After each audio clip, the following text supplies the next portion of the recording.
شيلين جمهورية مصر العربية، 5 قروش جمهورية مصر العربية.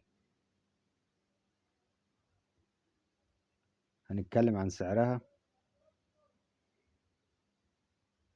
وحالتها. الشيلين اهو،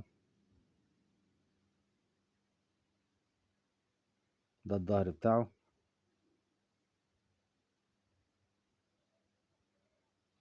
وحالته طبعا جديدة اهو. طب ده بيتباع بكام؟ عشان الناس اللي بتسأل، ده ملوش تمن. يعني ايه ملوش تمن؟ يعني سعره حاجة بسيطة. ده بيتباع ب10 جنيه، ده بيتباع ب10 جنيه. عشان الناس اللي هي مفكرة ان هو غالي او الكلام ده كله، لا، ده مش غالي، ده سعره 10 جنيه، وجديد كمان اهو ب10 جنيه.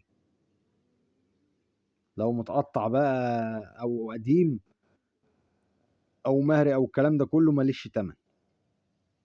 عشان بس الناس اللي هي مفكرة ان هي معاها كنز يعني، ولا الكلام ده كله. عشان الناس اللي هي مفكرة ان هي معاها كنز ولا حاجة، ويقول لك الحاجات دي غالية. لا، الحاجات دي مش غالية، الحاجات دي مش غالية. ده سعره 10 جنيه قلنا. ولو متقطع بقى ولا الكلام ده كله ماليش لازمة. حاجة واحدة بس اللي غالية فيه، بدل كلمة جمهورية مصر العربية دي، بدل كلمة جمهورية مصر العربية بيبقى كلمة الدولة المصرية. الدولة المصرية، والظهر بتاعه بيبقى مكتوب عليه الدولة المصرية.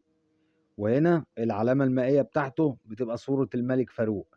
ده اللي غالي وده اللي مش موجود، وده اللي كل الناس بتدور عليه. اللي هو هنا بيبقى مكتوب كلمة الدولة المصرية، الدولة المصرية. وهنا العلامة المائية بتاعته بتبقى صورة الملك فاروق.